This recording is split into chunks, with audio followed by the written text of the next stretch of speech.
Clear हुआ? हम्म, हाँ H B normally ऐसे भी लिख सकते हैं इसको।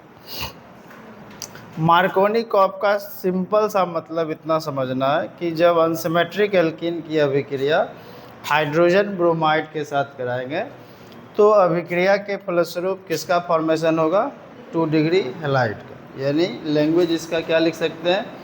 When treated with hydrogen bromide, then corresponding 2 degree halide will form. This reaction is called Markovnikov addition reaction. लिखिए, लैंग्वेज लिखा जाता है। जब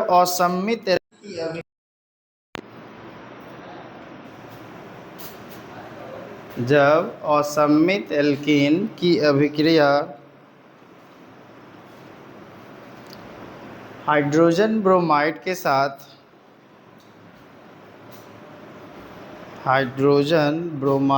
साथ कराई जाती है तो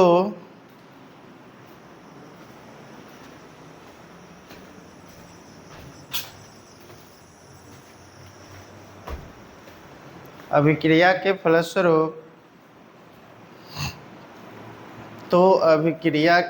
फलस्वरूप 2 डिग्री हैलाइड का निर्माण होता है।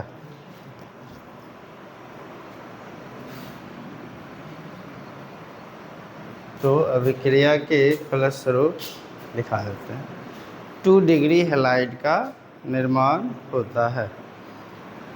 यह अभिक्रिया मार्कोनी-कॉप्स रूल कहलाता है, यानी मार्कोनी-कॉप का नियम कहलाता है।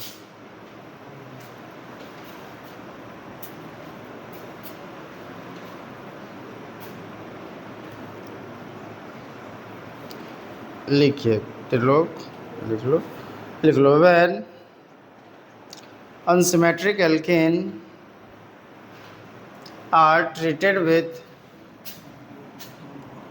When unsymmetric alkene are treated with hydrogen bromide,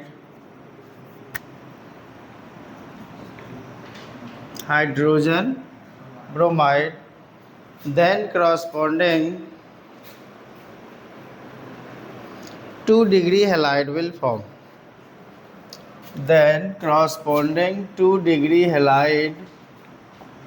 form. This reaction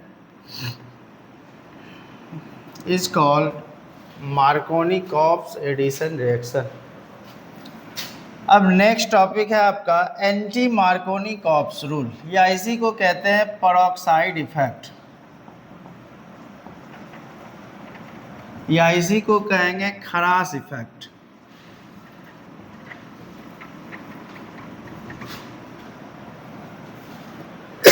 अब देखिए, यहाँ पे एक कंडीशन आएगा।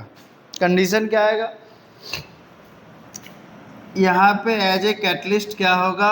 पेरोक्साइड। अब मार्कोनी-कॉप में और एंटी मार्कोनी-कॉप्स में पहचानने का एक ही रूल है यहाँ पे कि जब अनसिमेट्रिक एल्कीन का रिएक्शन हाइड्रोजन हैलाइड के साथ होगा पेरोक्साइड के प्रेजेंस में, तो समझना है यहाँ पे एंटी मार्कोनी-कॉप रूल अप्लाई करनी है।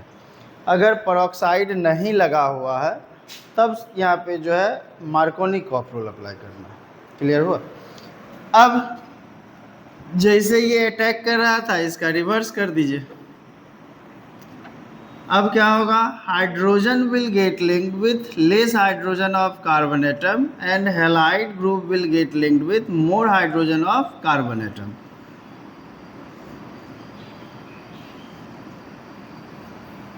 क्लियर? अब ये क्या होगा? यहाँ पे CH2 आएगा और यहाँ पर CH2 के साथ Br। ये कैसा हैलाइड? 1 डिग्री। सेम कंडीशन यहाँ पे लगाइए, पेरोक्साइड, और ये हैलाइड ग्रुप कहाँ पे अटैक करेगा? CH2 पर, और हाइड्रोजन CH ग्रुप पर। ये क्या बनाएगा? CH2 Br। अब ये नाम क्या हो जाएगा इसका, प्रोपाइल ब्रोमाइड। क्लियर हुआ, लैंग्वेज हो जाएगा। चलिए नोट कीजिए।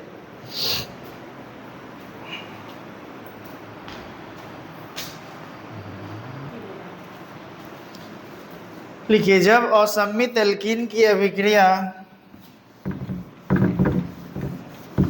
हाइड्रोजन ब्रोमाइड के साथ हाइड्रोजन ब्रोमाइड के साथ परऑक्साइड की उपस्थिति में परऑक्साइड की उपस्थिति में कराई जाती है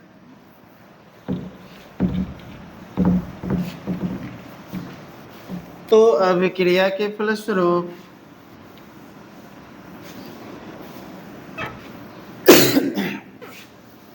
किसका फॉर्मेशन होगा, 1 डिग्री हैलाइड का निर्माण होता है। आपका भी सेम लैंग्वेज है, बस उसको थोड़ा सा उल्टा कर देना, जहाँ पे जो अटैक कर रहा है उसका नाम दीजिए, हो गया। नेक्स्ट लिखना है हैलोजन विनिमय अभिक्रिया, हैलोजन एक्सचेंज मेथड, और इसी का नाम होगा फिंकल-स्टीन अभिक्रिया।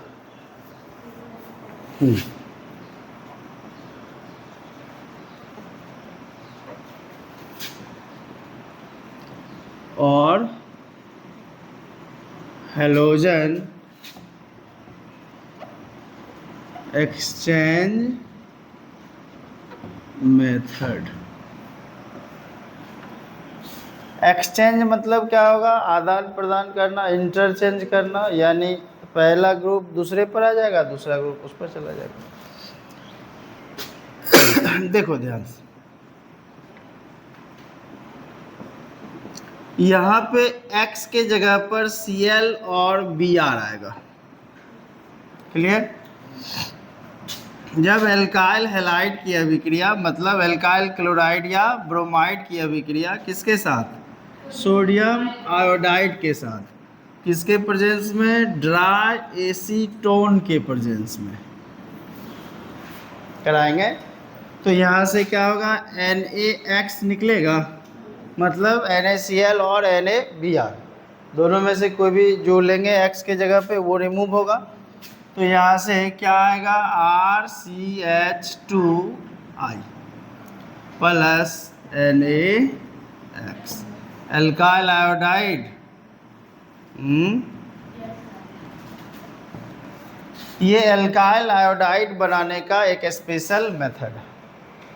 अभी तक हम लोग क्या बना रहे थे, एल्काइल क्लोराइड या एल्काइल ब्रोमाइड। अब ये टॉपिक किसका है, एल्काइल आयोडाइड। उसी तरह एल्काइल फ्लोराइड बनेगा स्वार्ट रिएक्शन के ड्यूरिंग।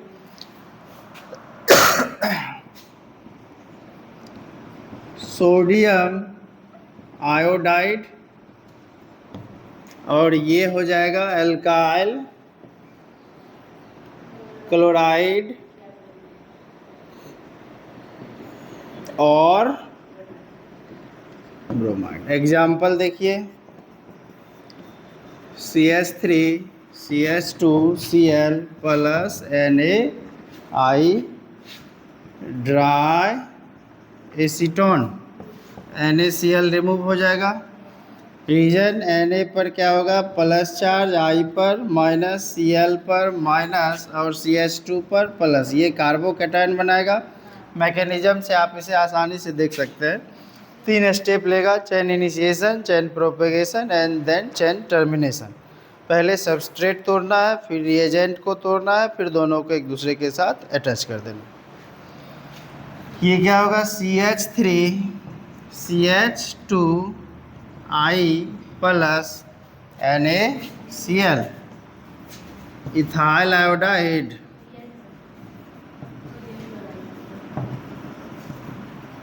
ये हो जाएगा इथाइल क्लोराइड।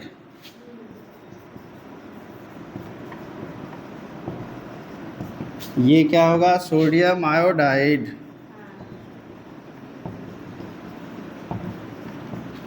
दूसरा एग्जाम्पल देख लो।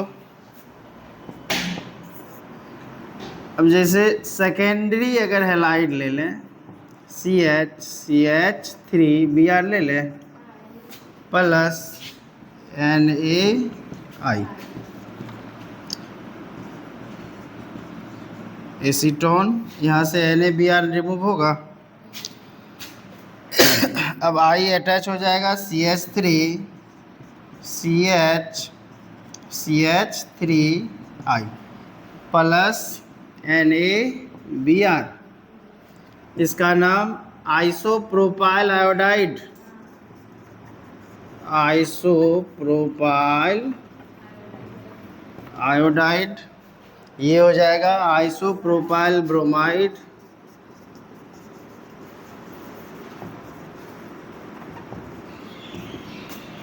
और ये सोडियम आयोडाइड। रिएक्शन नोट कीजिए।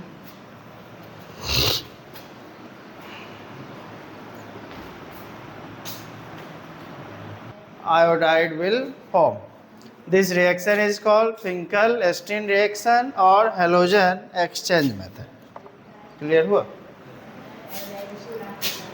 लैंग्वेज हो जाएगा।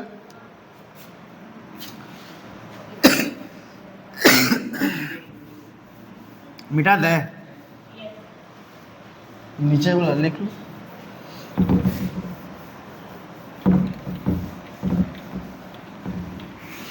अब नेक्स्ट टॉपिक दीजिए, मीथेन के क्लोरीनीकरण द्वारा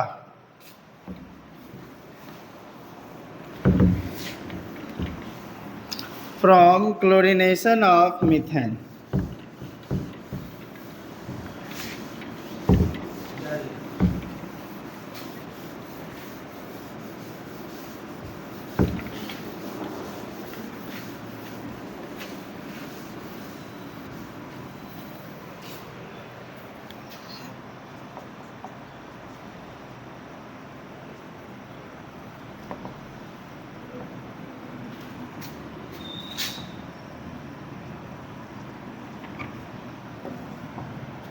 मीथेन का फॉर्मूला CH4। CH4 को इसे लिख सकते हैं,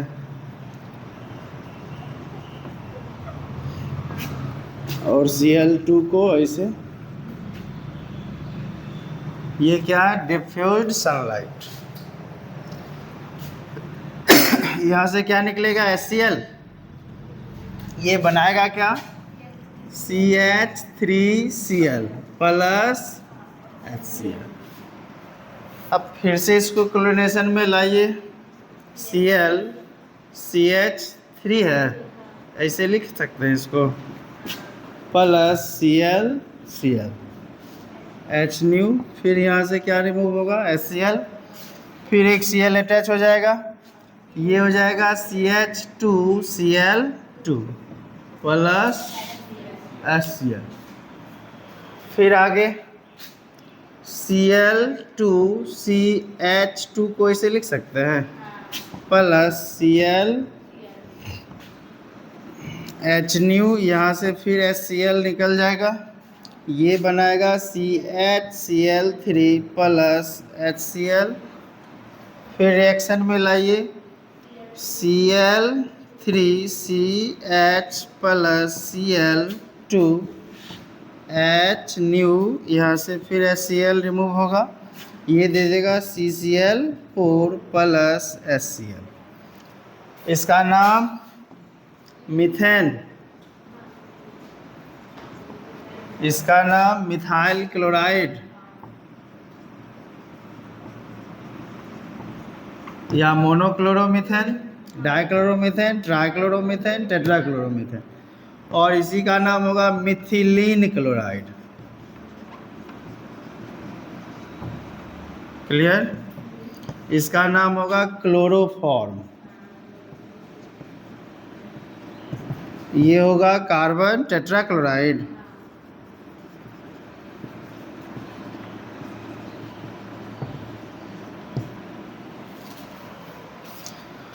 नोट कीजिए, इसका नाम लिखा हुआ है, नोट कर लो।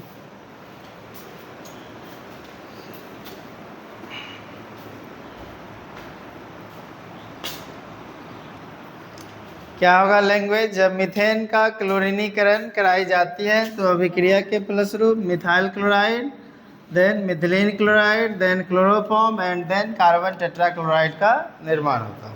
हो जाएगा? कोई डाउट? देखिए इसका मैकेनिज्म भी है। मैकेनिज्म इसका टोटल 10 स्टेप लेगा।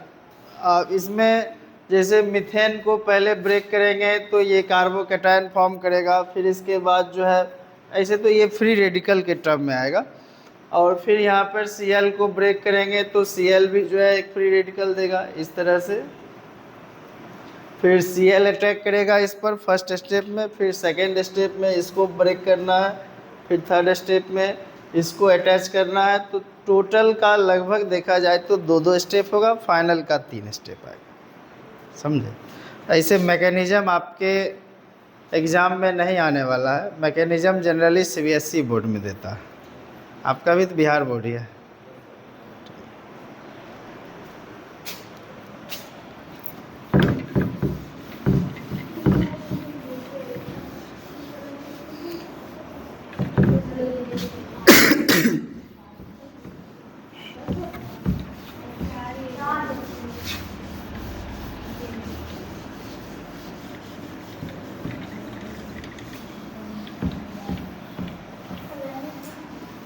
क्या हुआ? अब निकालिए NCERT के एक्सरसाइज का क्वेश्चन। एक्सरसाइज का 14 नंबर क्वेश्चन बनेगा।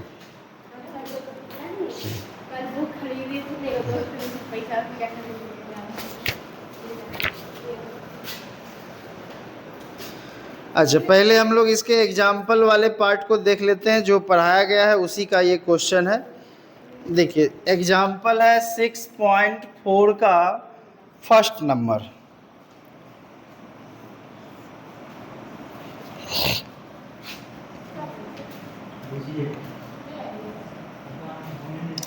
बात करते हैं, कहीं रुके होंगे।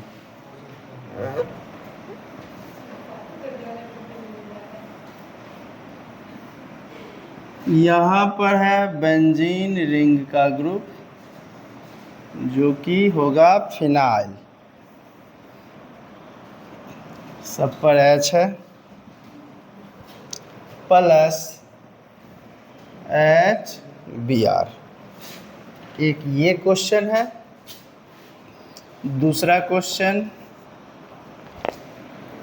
है CH3 CH2 CH double bond CH2 plus HCl। Next है third number CH2 single bond C के बगल में CH है, इस मिसप्रिंट है, इसमें डबल बॉन्ड नहीं होगा, डबल बॉन्ड आगे होगा। HBr ये होगा पर ऑक्साइड। अब यहाँ पे एक और बेंजीन रिंग लगा हुआ है।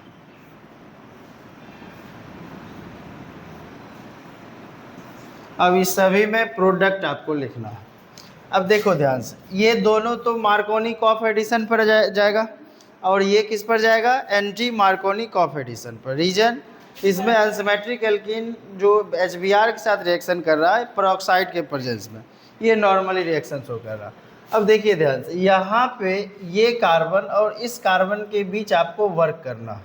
जहाँ डबल बॉन्डेड ग्रुप होगा वहीं पर आपका यहाँ पे जो है वर्क होगा। क्लियर? अब मार्कोनी कॉफ रूल क्या कहता है? Hydrogen will get linked with more hydrogen of carbon atom and halide group will get linked with less hydrogen of carbon atom। यानी हाइड्रोजन ग्रुप कहाँ पे अटैक करेगा? जहाँ पे सबसे ज़्यादा हाइड्रोजन वाला कार्बन है। हैलाइड ग्रुप कहाँ पे अटैक करेगा? जहाँ पे सबसे कम हाइड्रोजन वाला कार्बन है। तो जोड़ दीजिए, क्या हो जाएगा? HBr। क्लियर? अब बॉन्ड बना करके लिख दो जो बच रहा है।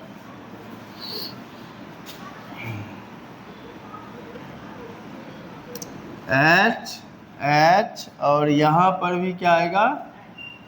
H। अच्छा ये बॉन्ड ब्रेक कर जाएगा, यहाँ पर H है ये है C6H5 वो वाला स्ट्रक्चर, और यहाँ पर क्या आएगा Br। क्लियर हो गया। इसमें देखिए, इसमें क्या होगा, सेम कंडीशन है,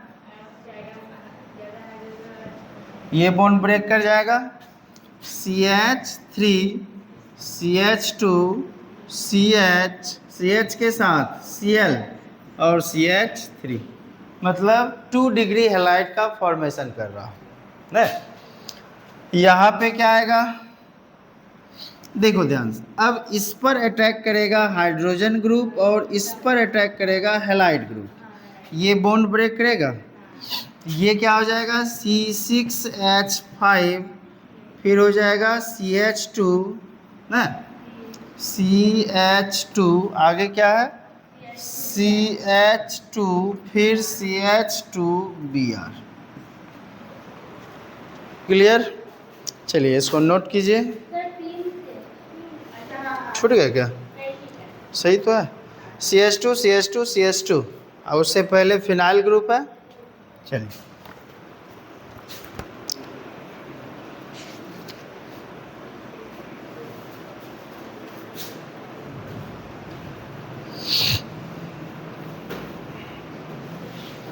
अब इन टेक्स्ट का 6.2 क्वेश्चन जो है ये फिलहाल अभी आपसे नहीं बनेगा, ऐसे तो ये भी इजी ही है, इसमें कुछ कंडीशन आपको बताना। प्रोपेन के विभिन्न डायहेलोजन व्युत्पन्न की संरचना लिखें, ये भी हो जाएगा। प्रोपेन का जितना भी डायहेलोजन डेरिवेटिव्स स्ट्रक्चर पॉसिबल है, सिंपली आप ऐसे समझो 3 कार्बन पर जो जो डायहेलोजन डेरिवेटिव्स पॉसिबल है वही आपका आंसर होगा। क्लियर। नेक्स्ट है C5H12 अणुसूत्र वाले समावयवी एल्केनों में उसको पहचाने जो प्रकाश रासायनिक क्लोरीनन पर देता है, केवल एक मोनोक्लोराइड, दूसरा है 3 समावयवी मोनोक्लोराइड, 4 समावयवी मोनोक्लोराइड। डिफरेंट स्ट्रक्चर आपको शो करना है क्लोरीनेशन के ड्यूरिंग, जैसे मीथेन का क्लोरीन के साथ रिएक्शन करवाए उसी तरह आपको यहाँ पर जो है C5H12 का रिएक्शन करवाना। 6.5 नंबर क्वेश्चन है, निम्नलिखित प्रत्येक अभिक्रिया के मुख्य मोनोहैलो उत्पाद की संरचना लिखें। तो ये भी सिंपल है। फर्स्ट है आपका डार्जन्स प्रोसेस वाला, सेकंड अभी पढ़ाया ही नहीं गया है, एरोमेटिक का केस है। फिर उसके बाद थर्ड नंबर भी अभी नहीं पढ़ा है, फोर्थ नंबर आपसे बन जाएगा, यही same Markovnikov's rule apply कीजिए। फिफ्थ नंबर आपका हेलोजन एक्सचेंज मेथड से रिएक्शन बनेगा CH3 CH2Br plus NaI, NaBr remove हो जाएगा, I जो है किसके साथ C2H5 के साथ अटैच हो जाएगा। और नेक्स्ट है साइक्लो ग्रुप का एल्किन फैमिली का कंपाउंड है साइक्लोहेक्सिन। Good morning sir. ये ब्रोमीन के साथ रिएक्शन है पैराबैंगनी प्रकाश के प्रेजेंस में, तो दोनों पर एक एक Br को अटैच कीजिए, डबल बॉन्ड एडिशन रिएक्शन देगा, ट्रिपल बॉन्ड एडिशन रिएक्शन देगा, सिंगल बॉन्ड डिस्प्लेसमेंट रिएक्शन देगा, या इसी को आपके ऑर्गेनिक चैप्टर में सब्स्टिट्यूशन रिएक्शन बोला गया है।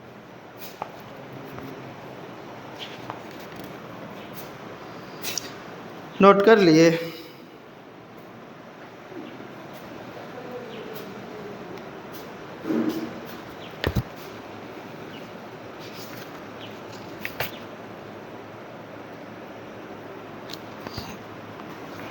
लिखिए जल्दी। अब आइए एनसीईआरटी के एक्सरसाइज का 14 नंबर क्वेश्चन। देखिए क्वेश्चन कह रहा है कि निम्नलिखित प्रत्येक अभिक्रिया में बनने वाले मुख्य कार्बनिक उत्पाद की संरचना दे। इसमें मोस्टली क्वेश्चन आप अभी पढ़ लिए हैं, मोस्टली क्या लगभग सभी क्वेश्चन पढ़ा हुआ है, एक क्वेश्चन अभी नहीं पढ़े हैं, ये chemical properties based question topic आएगा। विलियमसन सिंथेसिस रिएक्शन जब पढ़ाएंगे, विलियमसन संश्लेषण अभिक्रिया, तब 5th नंबर क्वेश्चन बन जाएगा आपसे। अब देखिए 14 का फर्स्ट क्वेश्चन ये कह रहा है CH3 CH2Cl प्लस NaI, और यहाँ पर है एसीटोन और यहाँ पर है हीट। अभी जस्ट पर है NaCl रिमूव हो जाएगा,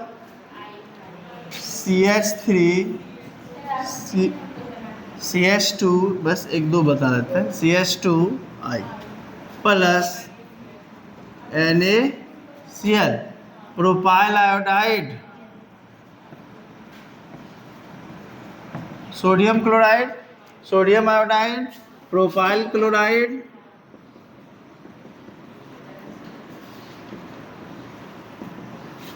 और देखो कौन क्वेश्चन नहीं बनेगा बता देते हैं। ऐसे तो बाकी लगभग आपसे सारा क्वेश्चन बन जाना चाहिए।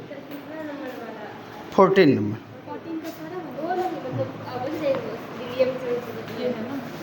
ये है, ऐसे ये भी बन जाएगा, NaCl यहाँ से रिमूव हो जाएगा। है जी, बस देखिए आपको पैटर्न फॉलो करना है, रिएक्शन के मेन टर्म को समझना है कि कौन कार्बोकैटायन है, कौन कार्बो एनायन होगा, कौन रिएजेंट किसको ब्रेक कर रहा है, किसका कौन सा कैटलिस्ट यहाँ पे यूज हो रहा है। रिएक्शन के प्रॉपर्टी को ध्यान में रखिए, ओवरऑल क्वेश्चन आपसे बनेगा। क्वेश्चन नहीं बनने का कोई सवाल ही नहीं उठता, बस थोड़ा सा उस टॉपिक पर आपको ओवर थिंक करना। आप टॉपिक को घर जाइए, बार बार उसको पढ़िए, और दूसरी बात क्वेश्चन बैंक बार बार बनाओ। हाँ, क्वेश्चन बैंक देखो, क्वेश्चन बैंक बनाने से फ़ायदा ये होगा कि जो करेंट चैप्टर आपका चल रहा है, जिस किसी भी सिलेबस को आप पढ़ रहे हो, चाहे वो फिजिक्स हो, केमिस्ट्री हो, बायोलॉजी हो, मैथ, हिंदी, इंग्लिश, जो कुछ भी हो, अब इसमें जो चैप्टर करंट में आपका चल रहा है उसका एक्सरसाइज बना लिए, जो क्लास में प्रॉब्लम दिया गया उसको सॉल्व कर लिए। अब ओवरऑल आपको ये लगेगा कि इस चैप्टर में हमें अब कोई डाउट नहीं बचा। क्लियर? तब क्या करना है, उसी समय जब ये वर्क पूरा हो जाएगा तो क्वेश्चन बैंक उठाओ। क्वेश्चन बैंक में जनरली 10 साल 15 साल का जो है क्वेश्चन आपको उसमें दिया रहता है, मार्केट में अवेलेबल है, आप उसको ले लो। और ज़्यादा बर्डन नहीं लेना है। अमूमन देखा जाए तो एक चैप्टर का 1 साल का अगर आप क्वेश्चन उठाएंगे तो 2 से 3 क्वेश्चन, एवरेज 4 क्वेश्चन आपको मिल सकता है। उसको पूरा ढूंढ लिए आप, क्या क्या क्वेश्चन उस चैप्टर से पर्टिकुलरली किस टॉपिक से क्या पूछा गया है, उसको एक पेज में आप मेंशन किए और उसको आप अलग से बना रहे हैं। अब इसमें फ़ायदा क्या होगा, एक ओवरऑल कॉन्फिडेंस आएगा कि जो हम पढ़ रहे हैं ये बोर्ड एग्ज़ाम में पीछे कैसे पूछा जा चुका है, नहीं तो फिर आगे किस तरह से क्वेश्चन को घुमा सकता है ये आप जो है वहाँ पे समझ सकते हैं।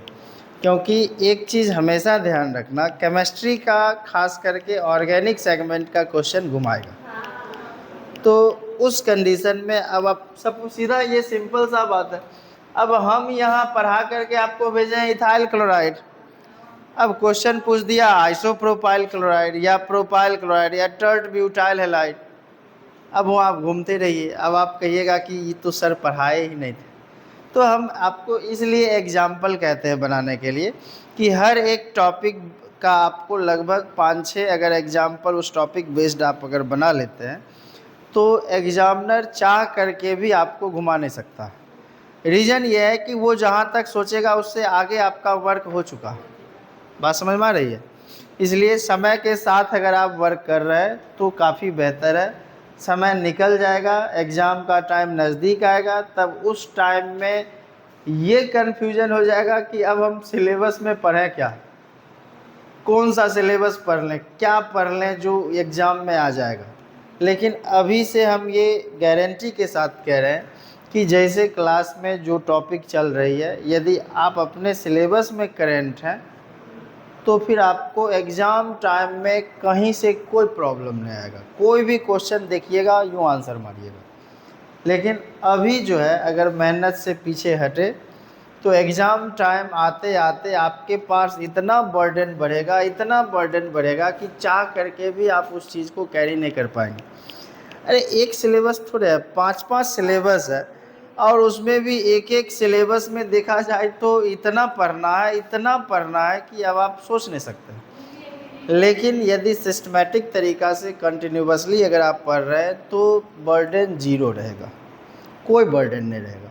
अब स्टूडेंट में बस इसी बात की कमी है जिसके कारण वो झेल रहा है, और दिन प्रतिदिन देखा जाए तो आपके रिज़ल्ट के परसेंटेज में काफ़ी कमी हो रही है। इसका भी मेन कारण यही है कि अगर आप बेहतर तरीके से स्टार्टिंग से पढ़ रहे हैं तो आगे कोई समस्या नहीं आएगी। अभी आपके पास देखा जाए तो अपॉर्चुनिटी भी है ना, टाइमिंग है, टाइमिंग का कोई इशू नहीं है। अभी आप कोई भी टॉपिक के कोई भी क्वेश्चन को आसानी से समय रहते हुए डील कर सकते हैं, और जब समय निकल जाएगा तब फिर अब उस टाइम में जो पढ़ना होगा फिर उसको कब पढ़ोगे। बात समझ में आ रही है? यानी मान लिया जाए अगर आज क्वेश्चन आप आज नहीं बना के लाते हैं इस टॉपिक का, या इस पर कोई वर्क नहीं कर रहे हैं, तो कल जो हम लोग पढ़ेंगे फिर आज वाला जो वर्क है वो कब पूरा होगा। और कम से कम आपकी सेल्फ स्टडी 5 से 6 घंटे होनी चाहिए, ये अनिवार्य है, कोचिंग स्कूल को छोड़ करके। यानी अप्रॉक्स आपका जो टाइमिंग पीरियड है लगभग 8 से 9 घंटा ओवरऑल। आप इसमें बढ़ा भी सकते हैं, 24 घंटे का टाइमिंग होता है, आप उसको डिस्ट्रीब्यूट कर लो, डिवाइड कर लो कि किस तरह से जो है हम अपना वर्क करें। 8 घंटे से ज़्यादा तो कोई व्यक्ति नहीं सो सकता। अब जो सो रहा है वो कुंभकर्ण है। बात समझ में आ रही है? 8 घंटे पर्याप्त नींद है, इससे ज़्यादा आप नींद अगर ले रहे हैं तो आप एक स्टूडेंट नहीं हैं, समझे, उसके श्रेणी में नहीं आ रहा है। तो उसके बाद कितना घंटा बच रहा है? 16 घंटा इधर बच रहा है। 16 घंटा में तुम अपना 5 घंटा का टाइमिंग पीरियड जो है खेलकूद करने में, अपना जो दिनचर्या है वो पूरा करने में आप लगा लो, तब पर भी इधर 11 घंटा बच रहा है। 11 घंटा में भी 1 घंटा कटौती कर लो तुम, नहीं अब कभी थोड़ा गेम वूम खेल लिए या कुछ ऐसा मूवी देख लिए जिससे जो है मेंटली प्रेशर घट सके। बाकी का जो 10 घंटा बचा है इसका आप लोग अपना प्रिपरेशन में लगाइए, जिसमें 3-4 घंटे आपका कोचिंग का टाइमिंग रहता है। बाकी का जो 6 घंटा का टाइम बचा, इस टाइम में आप अपना पढ़ाई पर लगाओ, सेल्फ स्टडी पर लगाओ। अरे 1-1 घंटे पर सब्जेक्ट अगर आप टाइम नहीं दे पा रहे हैं तो फिर ये भूल जाइए कि आप एक स्टूडेंट भी हैं। क्योंकि देखिए पढ़ता सबको है, लेकिन आपको चाहिए hard work with smart work, ना कि केवल स्मार्ट वर्क। स्मार्ट वर्क से भी कुछ नहीं हो पाएगा और केवल हार्ड वर्क से भी कुछ नहीं हो पाएगा। Smart work with hard work करना होगा, तब जा कर के कुछ भी पॉसिबल है।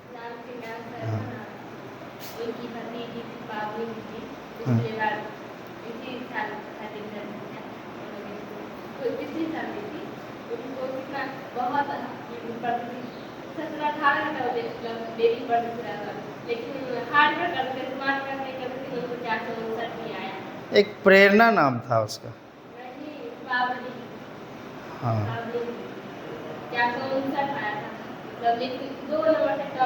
वो दोनों बच्चे को हम पढ़ाए हुए हैं। हाँ उस दोनों को पढ़ाए हुए हैं। 2018-19 की बात।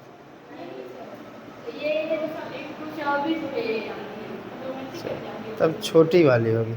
2 को हम पढ़ाए हैं। हाँ।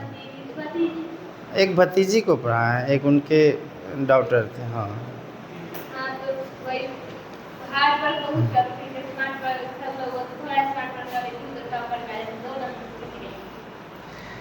देखिए कभी भी रिजल्ट के लिए मत पढ़ो, नॉलेज के लिए पढ़िए। रिजल्ट के लिए देखा जाए तो आपको 1 महीना पढ़ाएंगे बेहतर रिजल्ट आ जाएगा, लेकिन पहले यह है कि उसके पीछे का जो वर्क है वो आपको क्लियर करना होगा। बात समझ में आ रही है? बिहार बोर्ड के लिए आपको टेंशन नहीं लेना है, जितना क्वेश्चन देंगे 100 आउट ऑफ 100 गेस लड़ेगा, क्योंकि बिहार बोर्ड ऐसा धज्जी सिलेबस जो है उड़ा कोई नहीं उड़ाया है। सबसे घटिया एग्ज़ाम पैटर्न बिहार बोर्ड का है। इससे घटिया एग्ज़ाम पैटर्न जो है शिक्षा जगत में हो ही नहीं सकता। 100 जो है मल्टीपल चॉइस क्वेश्चन दे रखा है 100%। अब इसमें देखा जाए तो ऑब्जेक्टिव बच्चा 70 में 35 अगर नहीं बना रहा है, 35 70 सब्जेक्टिव में 35 सब्जेक्टिव अगर नहीं बना पा रहा है तो फिर वो किसी काम के लायक नहीं। कोई भी गेस पेपर उठाओ, सभी से लगभग क्वेश्चन लड़ जाएगा। बात समझ में आ रही है? तो इसलिए आप उस चीज़ पर फोकस ना करें, आप अपने सिलेबस को बेहतर बनाएं। हर एक सब्जेक्ट में आपका सिलेबस अरे अब तो और इजी कर दिया है सिलेबस में। लगभग देखा जाए तो केमिस्ट्री में तो 6 चैप्टर डिडक्ट किया है। फिजिकल का first chapter, last chapter, inorganic का फर्स्ट 2 चैप्टर और ये ऑर्गेनिक का लास्ट वाला 2 चैप्टर। तो जनरली जो बर्डन वाला सिलेबस था वो तो हटा दिया। मेटलर्जी बर्डन बच्चा जो है माथा का दर्द था। मेटलर्जी जो है एक्सट्रैक्शन ऑफ मेटल, ये बच्चों के लिए सिर दर्द था ये टॉपिक। इसमें इतना प्रोसेस है, इतना रिएक्शन है, टोटल टर्म आपको जो है इंडिकेट करना पड़ेगा, तब जा कर के वो एक्सट्रैक्शन जो है मेटल का हो पाएगा। 4 मेटल पढ़ना है। ऐसे इसको एग्ज़ाम के बाद हम लोग पढ़ लेंगे, या समय अगर मिलेगा तो एग्ज़ाम से पहले भी पढ़ सकते हैं। इसको हम जो 6 चैप्टर हटाया है इसको हम लोग फिर एग्ज़ाम के बाद बेहतर तरीके से देखेंगे। रीज़न ये है कि ये 6 चैप्टर आपके नॉलेज को बूस्टअप करेगा। जब तक ये 6 चैप्टर आप नहीं पढ़ेंगे, वास्तव में एक्चुअल में डेली लाइफ में केमिस्ट्री का क्या इम्पोर्टेंस है ये समझ ही नहीं पाएंगे। अब जैसे सॉलिड स्टेट उठा लो, जितना भी ज्योमेट्रिकल शेप है उससे रिलेटेड टर्म कंडीशन जानना है, क्या पैरामीटर होनी चाहिए, क्या एंगल होनी चाहिए। लास्ट चैप्टर उठा लीजिए सरफेस केमिस्ट्री, सतही घटना जितना भी हो रहा है, केमिकल्स का ले लो या कोई फिजिकल कंपोनेंट का आप ले रहे हैं, तो ये सारे टर्म्स आपको उसमें जानना है। मेटलर्जी ले लीजिए, इंडस्ट्रियल फील्ड में, एक्सट्रैक्शन फील्ड में क्या सब हो रहा है, क्या उसका प्रोसेस है, वो टोटल टर्म डिटेल से जानना। पी ब्लॉक एलिमेंट ले लीजिए, पूरे पीरियोडिक टेबल का आधा तो बेसिक उसी में घुसा हुआ नहीं, 13, 14, 15, 16, 17, 18, जिसमें 12 में कौन कौन पढ़ना था, 15, 16, 17, 18, ग्रुप 15, 16, 17, 18 ये पढ़ना था। फिर उसके बाद उधर पॉलीमर चैप्टर, डेली लाइफ में जितने भी तरह के प्लास्टिक सब्सटेंस है, रबर वाले सब्सटेंस है, सभी के बारे में स्टडी करना है। फिर उसके बाद chemistry use in everyday life, जितने भी different types of medicinal component है उसके बारे में स्टडी करना है। उसके ब्रांच को जो है देखा जाए तो आपको समझना है। अब मेन जो नॉलेज के लिए हम लोग पढ़ रहे थे वो सब तो हटा दिया है। बाकी का जो सिलेबस है वो मेनली रूप से देखा जाए तो एग्ज़ाम फ्रेंडली है और नॉलेज के लिए भी ज़रूरी है, क्योंकि अगर अभी आप नहीं पढ़ेंगे तो इसके ऊपर का जो क्लास है आपको ऑनर्स में जो कुछ भी सिलेबस आप पढ़ेंगे केमिस्ट्री में, कुछ भी समझ में नहीं आएगा, कुछ भी नहीं आएगा समझ में। आपको पल्ले ही नहीं पड़ेगा कि हम केमिस्ट्री में क्या पढ़ रहे हैं। वो तभी समझ पाएंगे जब 11th और 12th आपका क्लियर है। थोड़ा सा भी नॉलेज अगर आपका 11th का है बेसिक और 12वीं आप अगर अच्छी तरह से पढ़े तो आप ऑनर्स में जा कर के मेहनत करके आप उस चीज़ को क्लियर कर सकते हैं। लेकिन अगर आप मान लिया जाए यहाँ मेहनत ही नहीं किए, अब ऊपर के क्लास में पढ़ना ही पड़ेगा नहीं, तो वहाँ पे आपको काफ़ी समस्या आ सकती है। इस बार जो पेपर ऑनर्स का जो पार्ट 1 का जो एग्ज़ाम हुआ, केमिस्ट्री अगर बेहतर तरीके से जो बच्चा पॉलीमर पढ़ा रहा था 100 आउट ऑफ 100 बना के आता, 100 आउट ऑफ 100, एक भी क्वेश्चन 12th के सिलेबस के बाहर का नहीं है। तो फिर जो ये जो ये सिलेबस काटा है इसको भी पूर्ण रूप से त्याग नहीं किया है। IIT JEE एडवांस के सिलेबस में उसको ऐड किए हुए हैं। JEE मेंस के सिलेबस तक आपको इजी रखा है, बाकी उसके ऊपर का जो सिलेबस है उसमें उसको छोड़ दिया है। ज़रूरी भी है, कारण है कि वो काफ़ी ज़रूरी है वो सिलेबस। डेली लाइफ के पॉइंट ऑफ व्यू से। ठीक है, तो आज इतना ही रहने देते हैं।